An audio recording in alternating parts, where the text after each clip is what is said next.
Welcome to Chalk Dust. It's the podcast that gives you a front row seat to some of the best classrooms in the world, using play-by-play commentary on real classroom footage. I'm Rebecca Birch. And I'm Dr. Nathaniel Swain, and it's a pleasure to be with you. I'm a teacher and instructional coach working with schools in person and online to drive classroom and school improvement. And I'm currently Head of Secondary Learning at Catholic Schools Parramatta Diocese. I'm also completing PhD research on how explicit instruction supports student wellbeing. As you might know, Chalk Dust is a different kind of podcast, and you might want to share an episode with a colleague or with a fellow staff member at your school. Give us a like or a follow if you do. I'd like to acknowledge the traditional owners of the lands on which I'm recording. In Sydney, I'm on Gadigal land. And here in Melbourne, I'm acknowledging the Wurundjeri people of the Kulin Nations and pay my respects to elders past and present. Okay, so today we are very excited to be joined by Laura Stam. She is a third grade teacher and a prolific writer on Substack about her classroom. She shares amazing resources, and she's also very generously sharing a lot of classroom footage. She is a 2024 to 2025 Goyen Fellow and a founding board member of the Reading League Wyoming. She writes a Substack called The Knowledge Exchange, and she shares resources for teachers to build their own knowledge in content and pedagogy, something I'm really passionate about. A big welcome, Laura. Thank you so much. I'm so delighted to be with you. This is so exciting. Laura, can you tell us a little bit about your school and the class that we're going to see today? My school, so this is a third grade classroom. There's about 18 students in this class. In this lesson, we were learning about the earliest Native Americans in North America. And so this is specific to our region in Wyoming. So these are two Native American tribes that are Native American peoples that are in our region. And so we're just learning about mostly their dwellings, how they obtain food, and then just some other cultural things about them. And would you say there's a mix of students, so diverse needs and things like that in this particular class? Yes, we have a range of reading abilities, and IEPs are students on special education is what we call it. And so, yeah. Sorry, that's not very helpful about range of needs. But yes, it's a diverse class. We don't track or it's not ability grouping. It is heterogeneous grouping. Yeah. So the objective of it was to describe, compare, and contrast the regions, dwellings, clothing, and food sources of the Native American peoples. So we're just specifically looking at the Arapaho and the Shoshone peoples. The kids actually really like this because they live close to the reservation where they live. So it's really interesting for them. And we're going to see some of these students bursting out of their skin to answer the questions. They're a very enthusiastic group. Yes, they are. So we'll start through the lesson and we'll feature as much of the practice as possible. You've captured a really fantastic feast for the eyes and for the ears. It's a great reason to watch the podcast as a video as well. So don't forget to look on Substack or YouTube for the video version. And we'll start with the do now of the lesson, where students are independently doing a review of the first or earliest peoples in this part of Wyoming. I'm really excited to see this in action. There is a knowledge organizer featured in this, and we'll talk about what knowledge organizers are and how you've made use of them so far for those who aren't yet using them in their practice as well. Let's take a look. Okay, something similar between the Eastern Woodlands and Ancestral Pueblo. Ivan. They have corn, squash, and beans. Corn, squash, and beans. Who else got that? Nice job. All hands up. Something similar between Eastern Woodlands and Ancestral Pueblo, Hudson. I didn't really get any because I couldn't see them. Me neither. Anything similar? Yeah, I got different. Oh, different? Give me a different then. The Ancestral Pueblo's fish was dry. And the Eastern Woodlands We're wet. Yeah, they live by yeah, very good. The Eastern Woodlands live by a lot of water. The Ancestral Pueblo were in a dry desert. Very good. Today we have a similar. Okay, Jordan, let's hear yours. The Eastern Woodlands are similar to the Ancestral Pueblo because they both farm and hunt. Carmen. Huh, very good. I love that she used that in a sentence. Merit for Jordan. Nice job. All right, let's hear another one. A great full sentence answer you had there from the student who shared for the last one. And I loved that there was that expectation, all hands up was happening, which is a Doug Lemov technique. So everyone was expected to share something, and you just call upon any of those students who've got their hands up, which is everyone, which is great for that full participation.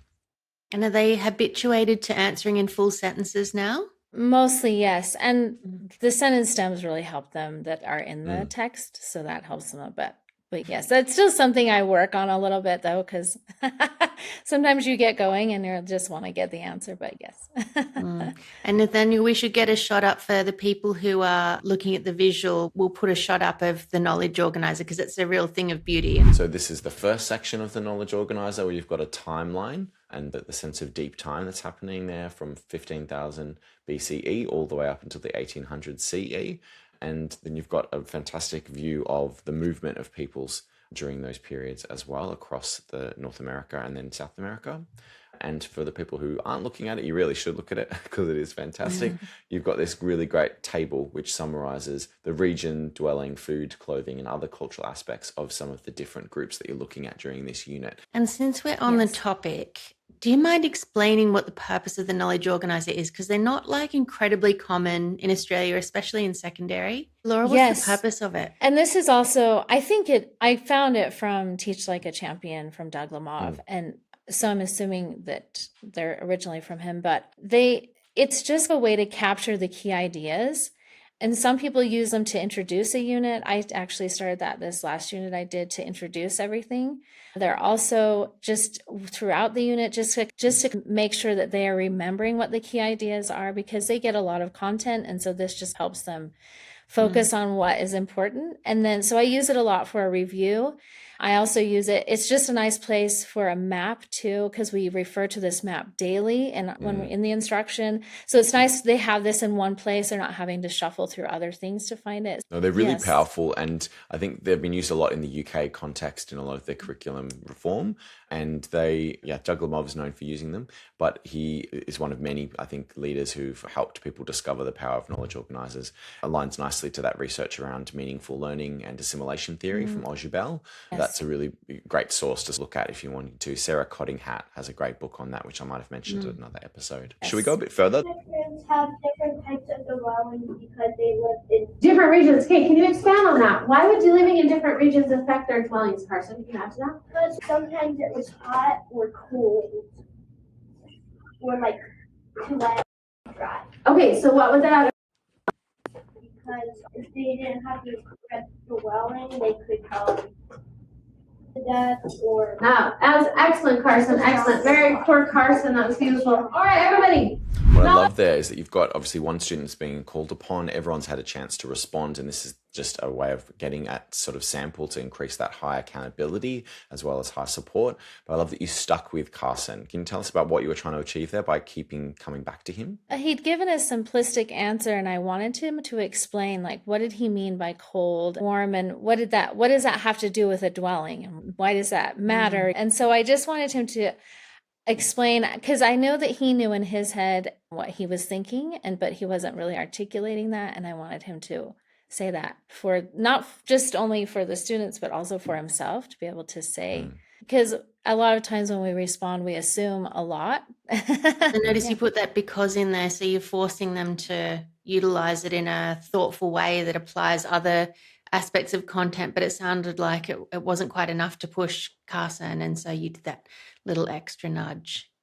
Yeah, and he did a really nice job of explaining himself. It's a big theme, I think, of helping students to express things verbally can then allow them to add to what they can do in a written format. And if he can clarify what he's saying to a partner or to the rest of the class, like you've done here, then you should be able to see that coming through in his writing. Yeah, exactly. And even though the sentence stem, when he wrote it, he just put a simple answer, I think that sentence stem did still allow him to elaborate in a way that he probably wouldn't have been able to if that wasn't already written down for him. And I noticed that the students who you're not asking for responses in that moment, they're not finding it impossible to stay settled while you push other students a little bit further. They're still with you. So I was quite impressed by that because we're quite young and they're able to self-regulate while so it seemed to me that Usual it's practice something then that, for them, it's usual practice that they're not set off by that. Yeah, I try to keep things, what's the good word, snappy, quick. So I think they know that it's not going to last a long time, but they do know when that will happen for them too. This is obviously something we do a lot. We do this a lot. So watch a little bit more, and then we've got some follow-up questions around the tools that you're using and how this lesson's come together, which, if you watch the video, you can see all the things that Laura's doing here. Organizer, you need your map. So you can beat this down. Ooh, do I need voices?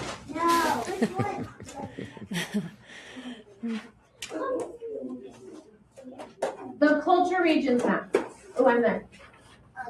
So you're waiting for fingers up in the air to show that they're ready. Mayor for Easton, Jordan, he's quiet. He's not shouting out. He's just got his pencil here ready. Nice positive narration going on. Okay, first, I want you to locate the plains region when you've got that hand in the air. What are we looking for? Ivan's there, Hudson's there, Jordan, Peyton. We've got the knowledge organizer out on the Show us your visualizer. hands, you're there. All right. Everybody, do you see the plains right here? Yes. Okay. Now we can't see the states, but Wyoming is in the plains region. What? Where's Wyoming? In the plains region. So today, everybody slant. Today we're going to learn about the Native American peoples that lived in Wyoming. So what are we learning today? Native Americans that live in Wyoming, okay. All right, I want you to go to your chart. I want you to find the Arapaho Shoshone column at the very end. Review that really quick. Be ready to share some things with your partner. So you've got students raising their hands when they're ready to share. Not yet, Abel, you're just reading right now. Some students are really fast.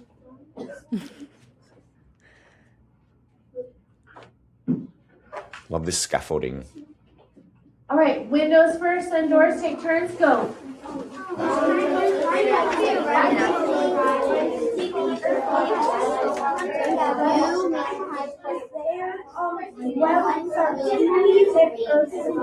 Got two partners sharing. All right, I'll hands up.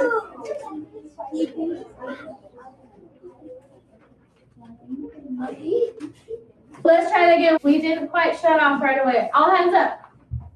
Lovely opportunity to do it again. That Doug Lemov routine of don't just let the routine sort of go slowly there. So getting them a little bit tighter, which is great. But they really jumped into that pair share emphatically, as we said, excited to share. And it was great that you had that accountability of windows and doors. So you've got one partner closer to the window, one partner closer to the door. And they know who's who, ready to share, which was really cool. Did I hear you say shut off there? Yeah, Yeah, I like that instead of shut up. Oh yeah, no, and it's when you're in the moment, you say things and you're like, wow, why did I say that? No, I like it. I think it's a good mouths closed. They're very well trained to be ready for the choral responses too. So like That was great. Yeah. Yeah, and you can tell that they're in the habit of listening because ordinarily that would catch a lot of students out, but they're always ready for whatever choral response you've got coming for them. I think you can see that they, by default, they're listening, if that kind of makes sense. It's not an event if that, yeah. Yes, I don't even have to tell them anymore. They just do it now. They can I'll even have a pause and then they just automatically fill it in. Yeah. Oh, really? So you can just pause and they'll jump in with whatever sometimes when we're reading it as a class in the text, I'll just stop and then they just know to fill it in. I don't have to tell them to. Yeah. I had them in second grade. And so I was able to really establish these routines in second grade. So that was nice. That's great. That investment has paid off. So I think I can articulate myself as to why you're using a visualizer here, so a document camera rather than slides, especially in this knowledge organizer section, but you actually use it for the entire lesson. Did you want to give us our pitch for the audience members who aren't aware of just the benefits that you're demonstrating here? I used to use slides. I used to spend hours building a slide deck, and I just found them they're not very efficient for me, and they don't allow for flexibility that I wanted. And so now I just use a document camera, and then I can flip back and forth as I need to without having to go back and forth on a slide deck, or if it's not in the slide deck. So I just feel like the flexibility makes it a lot better for me, and I feel like I'm able to be more efficient and to the point that wasn't able to with a slide deck. But that's just my preference. I really like it a lot better. Yeah. So for this next lesson segment, we've got an opportunity to see some shared reading. And so most of this unit, you've told us before the recording started, has been adopted from the core knowledge history and geography unit on earliest Americans. But in this one, you've actually adapted from various sources about the particular groups are in the Wyoming area that you're featuring. And do you mind pronouncing them for me so I get the pronunciation correct? So it's the Arapaho and the Shoshone Native peoples. Yes. Yeah, fantastic. And tell us a little bit about the value, I think, of pausing whilst you're reading informational text like this, and how you've adapted your approach to make it more frequent. And we'll see this in action in just a moment. My main goal in any lesson is to have as many opportunities for my students to respond as possible. The other goal is to keep their attention, because we know from science of learning, attention is the first start to learning. And if they aren't paying attention, they aren't learning. And so while we're reading, I used to just read to them and I would lose their attention very quickly. And so they have their own text in front of them. Everyone has a book in front of them. And while they're reading, they're following along. And I will pause quite often for them to fill in a word so that they know that keeps their attention, and they do that quarterly. And then I will also stop frequently to ask questions. And also, I've noticed I'll read a paragraph, and sometimes what happens at the beginning of the paragraph that I think is important, they will not remember what we'd read. And so they'll remember what they had just read, the ending of a paragraph or a second paragraph, but they won't remember the beginning. And so often I will even pause after a sentence or two to say, what did we just read? Because I want to make sure that they understood what we just read, and that is important. Yeah, especially at this age. I think when they get older, we wouldn't need so many frequent stops, but at this age, we stop very frequently and talk about what we just read so that they know that this is important. But if it's not something that we're focusing on, then we will just read through it and I won't stop as frequently. So it just depends on the focus of the lesson. I got this from Jean Tavernetti's Teach Fast, like making sure you have a focus, because there is so much, especially in a history lesson. And I think that you can get lost in the weeds. So having a focus of we're just looking specifically for dwellings and food sources, then that makes it easy as a teacher. This is where I want to stop and spend time, and this is where I don't need to stop and spend time. So, Whereas I think something like fiction, you'd probably want to get some of the rhythm and cadence of the prose and model fluency and all that kind of stuff. And there's a story to follow, so it's potentially a bit easier to follow fiction that might be done in a different way. Reading for a different purpose, isn't it? Yeah. Very cool. All right, so we'll have a look, and where we need to, I'll add some commentary and or pause to get your thoughts. There's lots of different practices that you're using here, including things like the read aloud, phase reading, where you're having students read segments themselves and not in a particular pattern. So there's that expectation that everyone is ready to jump in and have a read, which is fantastic. And then you've got some I say, you say, and some frequent checks for listening, like the choral responses and call and response. I'm looking forward to more of those close sentences where you leave out a word, because I think that's so powerful. Whether the word is visible in the text or not, you're really giving students that opportunity to fill in those key bits of information and get those frequent opportunities to respond. So let's have a little look.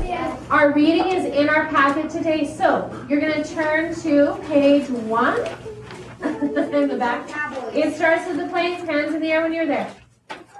Ooh, boys level 0. Zayden, Peyton's ready to go. Carson, Hudson, Jordan, Tamora, Easton. All right, now remember, everybody flat. When you're reading, I will stop and you will read loud and proud, but be ready to read because I'm going to call on you, okay? So everyone get in the text, fingers following along. Be ready to get called on, okay? All right, the Plains. The Plains Culture Area is located between the Mississippi River and the Rocky Mountains. The mountains we have are the They're really enthusiastic. Rocky Mountains. Okay? And from southern Canada to Texas. so the plains area is huge. It's what? Huge. I'll pull up on the map. I'll show you. See here's southern Canada all the way down to Texas. It's a big area. Okay. All right, let's keep Sounds of going. awe. Ooh, what wasn't everybody? A Vast grassland. Let's add that. It's the Vast. feature that you do frequently in this section where you capture the We key have a lot of vocab and vast terminology things on the going board. on when we're out. The grass. All right. Go ahead, Abel. Keep going. The grassland area fed great herds of bison, buffalo, whose meat was the plains people. Primary source of food. Okay, what does primary mean? Main source. What is our main source of food? Bison. And what did the bison use with the grassland? Eat They would eat it, yeah. All right, let's keep going. Carson, go ahead. Thank you, Abel.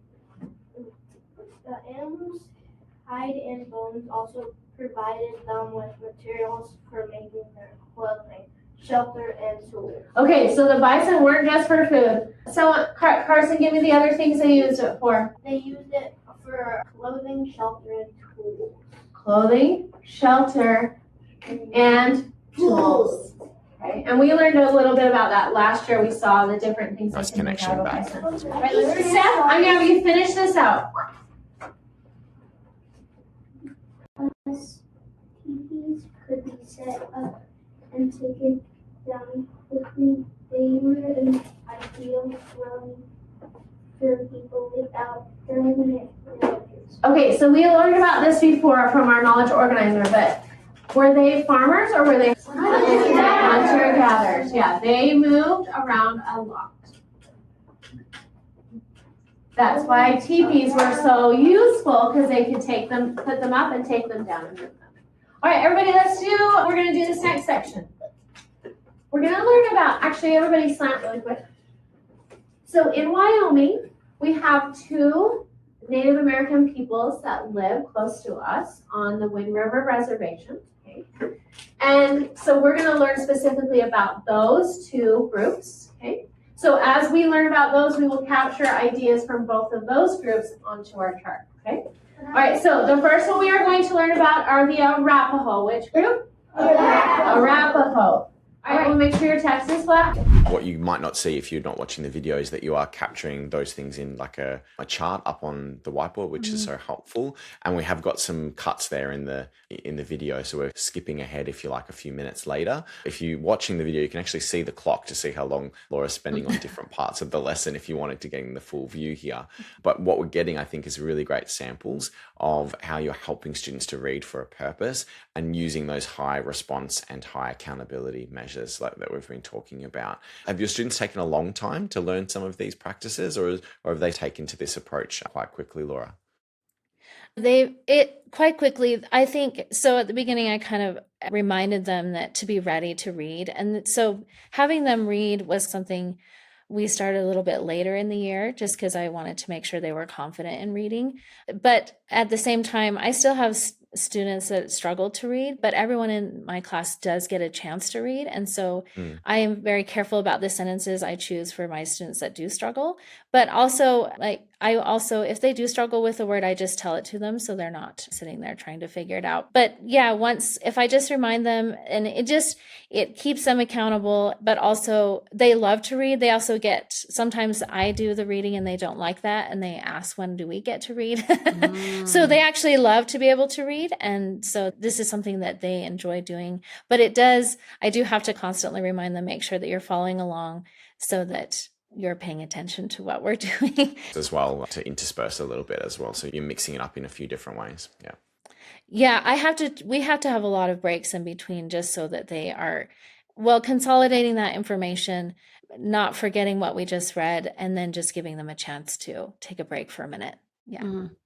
Yeah. And so for someone who's thinking about experimenting more with these active reading strategies, did you start out by just adding a strategy at the time and developing confidence? Because it seems quite seamless the way you move between different strategies It's almost like you're reading the class as you go along and thinking about what they need in the moment. Is that accurate, or do you go off and plan each strategy that you're going to use? And what advice do you have for teachers who want to start trying some of these strategies? So the first thing I started, and like I said before, I had them a grade earlier. And so where I would stop and they would fill in a word was very common in that class. And so that was a routine they had already established coming in. And I would say if that's the first thing, I would start with that because that's really simple. They can follow along and just fill in a word. And we just practice that. And I would practice making them or having them do it chorally so that they were doing it all at the same time. But pretty soon they get in, there's a rhythm and they get the rhythm. So if you're consistent in the rhythm, they pick up on that fairly quickly. Another thing I started that was new, I think maybe last year and then this year, was the I say, you say. And I do that with words that I know will be tricky for them to say, just like pronouncing them. And so that's something, and I will pause while we're reading. I will stop and say, I say, you say. And then everyone knows that they're all pronouncing that word because it might be while someone else is reading. And so I'll interrupt them really quick and I say, you say, and then we all say that as a class. Or I also use it if it is a word and I don't want a child to be embarrassed that they couldn't pronounce it. I will just say, oh, this is a word that all of us are. Yeah. Just saying this is a word that's tricky for everybody, not just this student. So I'll do that too. Then I started using phase reading. Phase reading is new for me, but and this is because I'm having students read aloud is new. I felt like in second grade, I didn't feel like it was really possible to do, but in third grade, I do want them reading. And so this was just trying to figure that out. And so the routine I set for that was you need to be following along and be ready to read. Don't get lost and just pay attention. Don't tune out. Thank you. That's a good word. But I think it was also important to know that I would support them. And so I think they were all excited, but I think some of them weren't. And so I was really careful to make sure that when we started this, that I told them this. I said, if you struggle with a word, I will just help you. Don't feel like that you can't read it. And if you get lost, I will help you find where we are. This is why I like the document cam too, because I use my finger to follow along the whole time. And a lot of students will actually either read from the board or if they do get lost, they will look up. And so I think that's really nice too for them to be able to know where we are, because it is hard to follow along, especially at that age, to not get lost. I would say do one at a time and get them done really well. It's easy to try to do all of them. Your class too. But it didn't take very long for them to get those routines. I think because once you get good at learning new routines, you can add them pretty seamlessly because they know what's involved in adding any routine, isn't it? Right. It wasn't hard to add in new things as we were going along. Yes. I like just one more that you didn't mention there, which I really like the terminology of, is you've called it flip track to keep the page turning snappy. Let's have a little listen. We'll see. Let's look at that really quick. So everyone flipped your picture in the back. Standing there when you're there. Reset.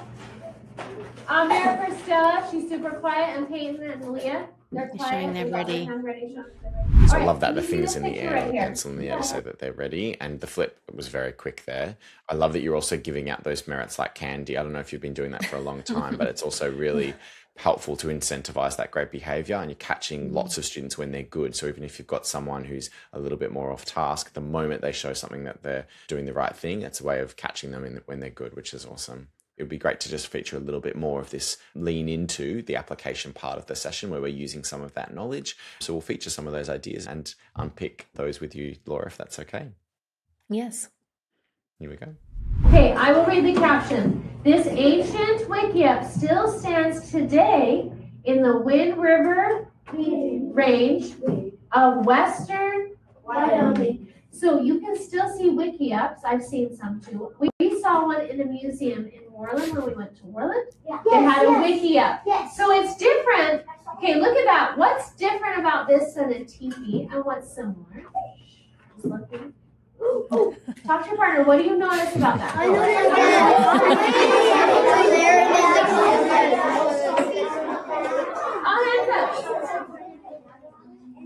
Nice transition. Oh, that was much better. Nice job, everybody.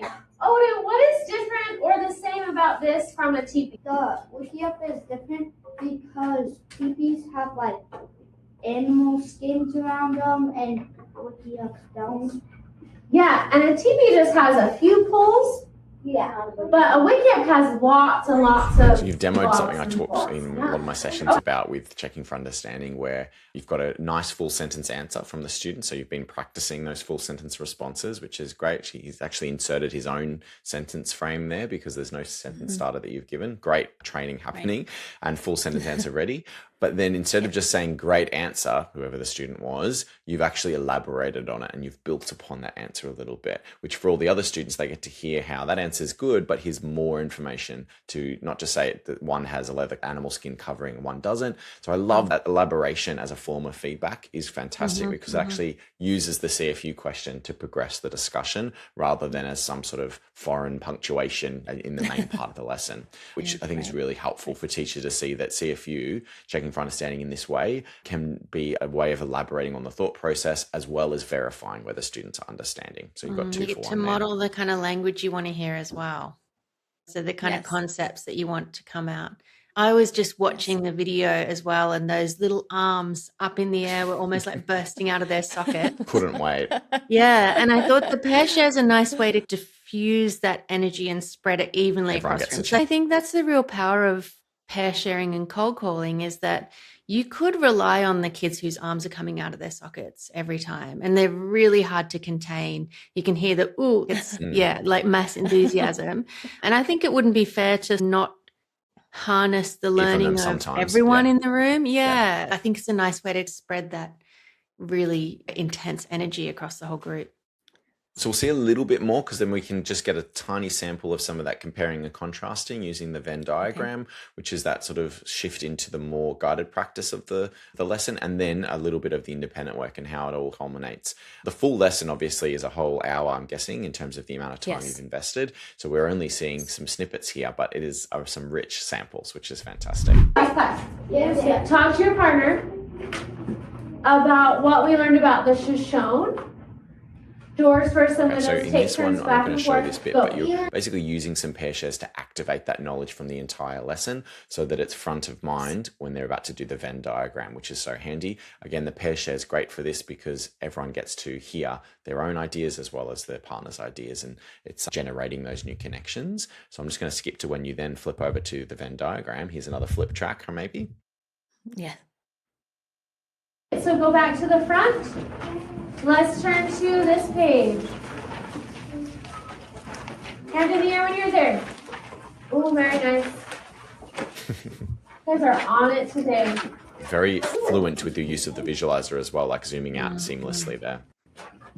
All right, we are going to compare the Arapaho and Shoshone with the Inuit and the Eastern Woodlands. All right, Jordan. For the Inuit, they lived in Igloos, very good. Okay. igloos or tents. Ooh, Cora, what are you thinking? Longhouses. Ooh, for the Eastern Woodlands. So this is very across good. multiple lessons. They're retrieving information here, aren't Okay. they? What else do we have? Abel. Dome. Don't, yes, they called those wigwams. No. The wigwams right here. Zayden. Cool. It's the teepees. Now, class. Yes. The teepees were made out of what? Animal hides. And teepees could be moved. So that would be similar to what group? The Inuit. The Inuit. They also had what? Animal hide tents. Yep. So we need to put that there. Animal hide. And we're going to put tents, because tents are similar to. Love all the multiple connections they're making there, and they can obviously have their own Venn diagram that they're building, but yours is a nice model for them to copy off so that they can see how to use those conceptual links of things that are the same, things that are unique, and things that are overlapping with all three contrasts that you're making there. I like that it's co-constructed, like it's quite fast paced how you're pulling it all together.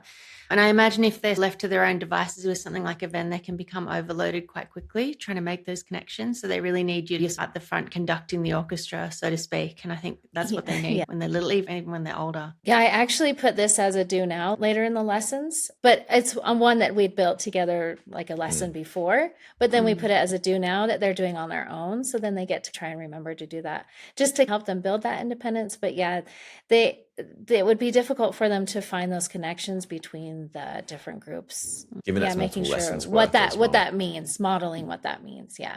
And then, like you said, yes, this was the Inuit and the Eastern Woodlands were different lessons that we'd done before. And so just connecting those together. And so reviewing old content and connecting it to new content. Yeah.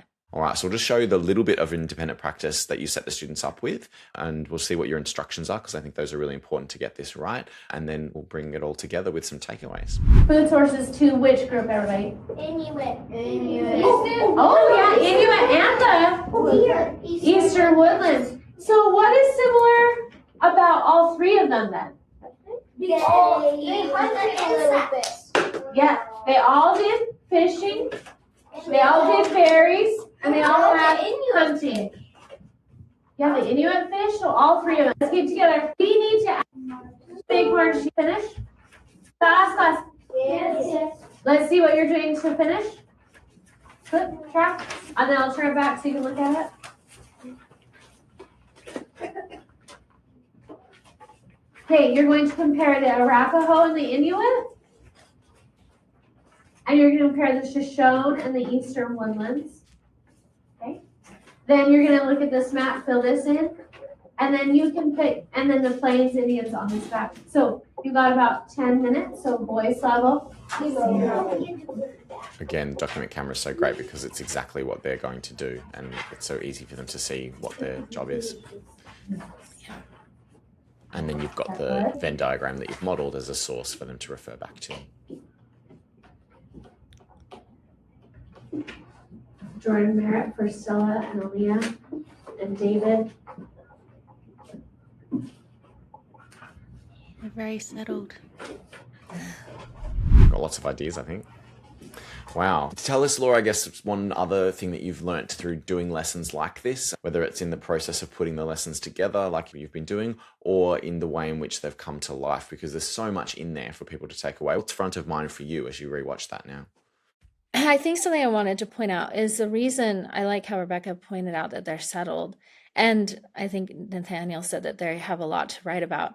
What really makes this possible is while we're reading, we're capturing those ideas on the whiteboard together. And then we did that Venn diagram together to connect those ideas together. And then, so their independent work is building those sentence stems, but I don't think they'd be able to do that without all that upfront work. And I think my job is to really help them offload all that off their working memory. What is that? Generative learning. To help them just offload a bunch of those ideas and connect them, make connections as a class together, so that then when they're on their own, they actually feel confident to do that. I know that I used to just set them off on independent work, and I'd have hands raised instantly, and they would just be confused, and there'd be a lot of questions, and it'd be disruptive. And now every single independent time, and it's not a long time either, it's a really short end of the lesson, but they're able to do that. And you should just see them scribbling away, and they have all these ideas. But I think that's only possible because of the way the lesson was structured from the beginning. So I think that's what really makes it possible for them to go from a good scaffold to go to independence.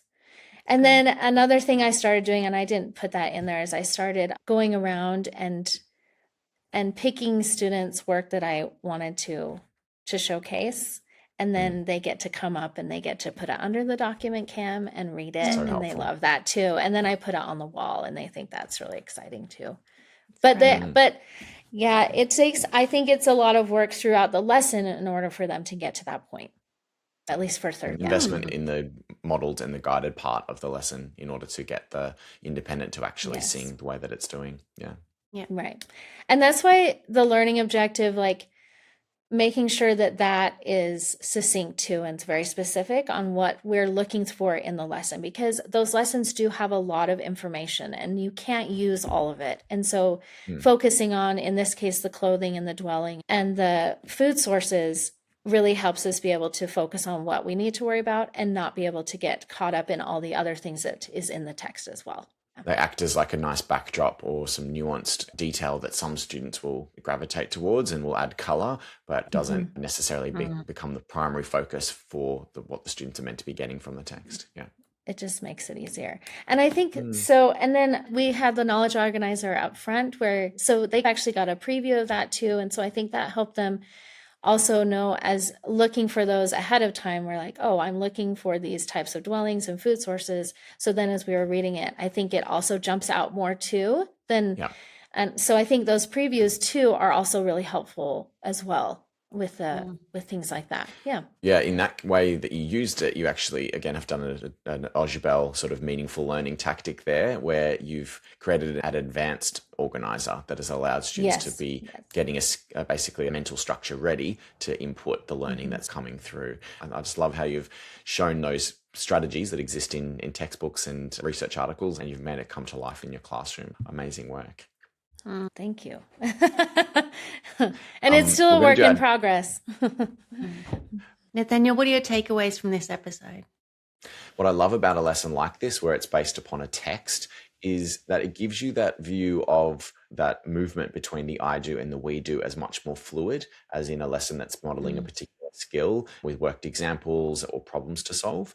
And instead, you're letting the text and the content dictate how the lesson unfolds. But you're embedding constantly, as we've talked about, opportunities to model, so the I do, and then opportunities for students to practice, which is the we do. And that flows really beautifully until it culminates at the end with the independent practice. So it's reassuring, that although I do, we do, you do may seem like a rigid sort of structure, that when it's applied to a text-based lesson like this, that you let the knowledge and the content that you're delivering actually dictate when it's the right time to take the reins or when it's the right time to give a bit more guided sort of practice to students as well. So I love ways that you can do that with any lesson, especially if you've got content to teach in science, humanities, the arts, religious education, anything you're trying to teach, you could use this same sort of fluidity and let the content drive the rigor of what you're getting students to do.